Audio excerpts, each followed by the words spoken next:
যত রকমের বরফি খাই না কেন তার মধ্যে বুটের ডালের এই বরফিটাই আমার কাছে বেস্ট মনে হয়। এই বুটের ডালের বরফি তৈরির একদম অরিজিনাল ও পারফেক্ট একটা রেসিপি আমি আজ আপনাদের সাথে শেয়ার করব। 1 কাপ পরিমাণ বুটের ডাল 4 থেকে 5 ঘন্টা পানিতে ভিজিয়ে রেখে ভালোভাবে ধুয়ে তারপর একটা প্যানে নিয়ে নিলাম। দীর্ঘ সময় পানিতে ভিজিয়ে রাখার ফলে ডালগুলো খুব তাড়াতাড়ি সেদ্ধ হয়ে যাবে। এই ডালগুলোকে আমি দুধ দিয়ে সেদ্ধ করব। হাতের কাছে দুধ না থাকলে আপনারা পানি দিয়েও কিন্তু ডালটাকে সেদ্ধ করে নিতে পারেন। এখানে 1 কাপ ডালের জন্য 4 কাপ পরিমাণ দুধ দিয়ে দিলাম। যেই কাপ দিয়ে ডাল মেপেছি ঠিক একই কাপ দিয়ে দুধটাও মেপে নিয়েছি। প্যানটা ঢেকে এখানে একটা বলক আসা পর্যন্ত অপেক্ষা করব। ভালোভাবে একটা বলক চলে আসার পর ঢাকনা খুলে নিলাম। এখন চুলার আঁচ অনেকটাই কমিয়ে দিব। চুলার কিছুটা কম আঁচে ডালটাকে সেদ্ধ করব। যেহেতু দুধ দিয়ে সেদ্ধ করছি তাই কিছুক্ষণ পর পর নেড়ে দিতে হবে, না হলে নিচে পোড়া লেগে যেতে পারে। ডালগুলো সেদ্ধ হয়ে যাওয়ার পর ঢাকনা খুলে নিলাম। দেখুন ডালগুলো কিন্তু পারফেক্টভাবে সেদ্ধ হয়ে গেছে। এখন চুলার আঁচ কিছুটা বাড়িয়ে অনবরত নেড়ে নেড়ে এই দুধটাকে অনেকটা শুকিয়ে নিতে হবে। দুধটা অনেকটা শুকিয়ে যাওয়ার পর এ পর্যায়ে চুলাটা বন্ধ করে দিব। যেহেতু ডালটাকে ব্লেন্ডারে ব্লেন্ড করব তাই এরকম একটু লিকুইডি ভাব থাকলেই ব্লেন্ড করতে খুব সুবিধা হবে। এখন এই মিশ্রণটাকে পুরোপুরি ঠান্ডা করে তারপর ব্লেন্ডারে ব্লেন্ড করে নিব। চাইলে দুধটাকে আরও শুকিয়ে শিলপাটাতেও বেটে নেওয়া যাবে। যেই কাপে ডাল মেপেছিলাম সেখানে কিছুটা সয়াবিন তেল নিয়েছি। এখানে আরও অর্ধেকটা পরিমাণ দিয়ে দিলাম ঘি।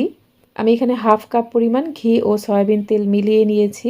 চাইলে পুরোটা ঘি দিয়েও কিন্তু বরফিটা তৈরি করা যাবে, শুধুমাত্র তেল দিয়েও বরফিটা তৈরি করা যাবে, তবে ঘি দিলে এই বরফির আসল টেস্ট পাবেন। এখন এখানে ব্লেন্ড করা বুটের ডালের মিশ্রণটা দিয়ে দিব। চুলার মিডিয়াম আছে এটা অনবরত নাড়তে থাকবো। কিছুক্ষণ নেড়ে নেওয়ার পর যখন দেখবেন এর লিকুইডি ভাব অনেকটাই কমে গেছে সে পর্যায়ে দিয়ে দিলাম 2টা এলাচ। চিনি দিয়ে দিলাম হাফ কাপ পরিমাণ। মিষ্টির পরিমাণটা আপনারা নিজেদের টেস্ট অনুযায়ী দিবেন। ও 4 থেকে 5 টেবিল চামচ পরিমাণ দিয়ে দিলাম গুঁড়া দুধ। গুঁড়া দুধটা অপশনাল, হাতের কাছে থাকলে দিবেন, না হলে দিবেন না। এখন সব কিছুই ভালোভাবে মিশিয়ে এটা অনবরত নাড়তে থাকবো।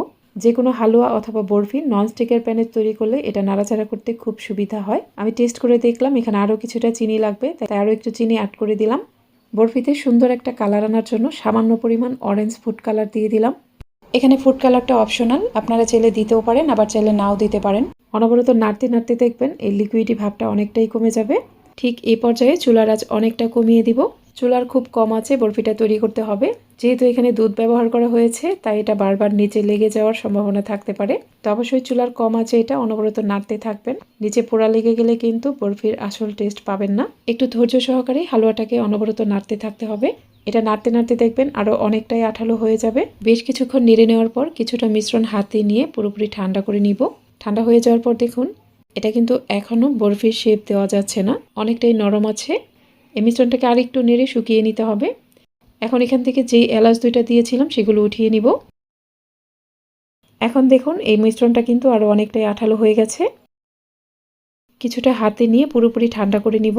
ঠান্ডা হয়ে যাওয়ার পর আপনাদের দেখিয়ে দিচ্ছি। দেখুন এই পর্যায়ে এটা কিন্তু অনেকটাই আঠালো মনে হচ্ছে। এটা একদম বরফির শেপ দেওয়া যাচ্ছে, অনেকটা শক্ত টাইপের হয়ে গেছে। এটা আগের মতো আর নরম ভাব নেই। ঠিক এ পর্যায়ে আসলেই বুঝবেন বরফির শেপ দেওয়ার জন্য হালুয়াটা একদমই রেডি। এখন যত তাড়াতাড়ি সম্ভব এই হালুয়াটাকে সেট করে নিতে হবে।